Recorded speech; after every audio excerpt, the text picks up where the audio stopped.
This week, we're going in-depth on Medication Nation. Americans have been led to believe by doctors, advertisers, the pharmaceutical industry that there's a pill to cure just about everything.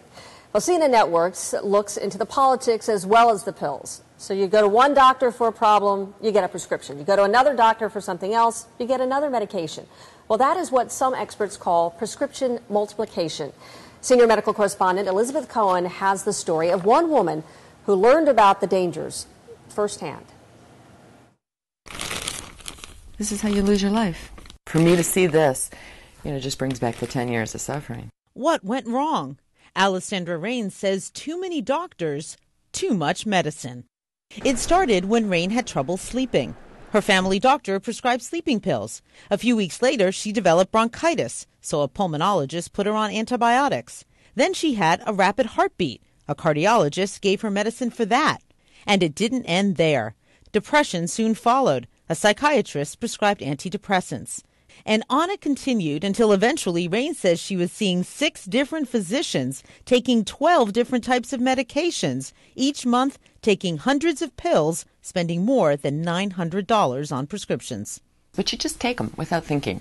They just become part of your day. According to the Kaiser Family Foundation, Americans spent more than $234 billion on prescription drugs in 2008, nearly 6 times more than in the early 1990s. The average American fills 12 prescriptions a year. When you're on 20 drugs all at the same time, you'd want to question whether or not that's really necessary. The general direction has been keep adding. Add another drug and another drug and another drug. A trend, he says, is dangerous. Rain now runs a company that helps others taper off their prescription drugs. She says her tipping point was when she realized, despite all the new medications, she wasn't getting any better. And I just kind of looked in the mirror and I was pitiful. My skin was gray. I was real emaciated. And I just said, I don't know who I'll be off all these pills, but I got to find out. Elizabeth Cohen joins us live now. Boy, Elizabeth, that is an amazing story, that woman's story.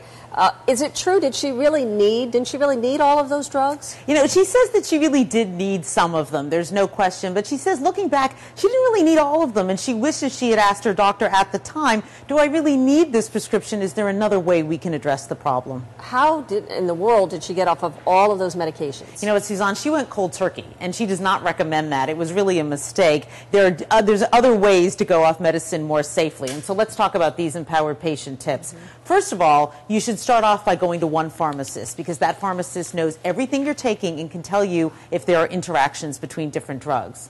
And secondly, here's what you also ought to do, is when you're prescribed a drug, ask, what's the exit strategy? And what I mean by that is say to the doctor, will it be tough for me to get off this drug? And if so, how are we going to get me off of this drug? And thirdly, ask the doctor at every follow-up visit, do I still need this drug? Sometimes the doctor prescribes a drug for you to take for, let's say, a month or 2, but you keep taking it because maybe they forgot to tell you. So every follow-up visit, say, do I still need this? All right, Elizabeth Cohen, great advice. Thank you very much. Thanks.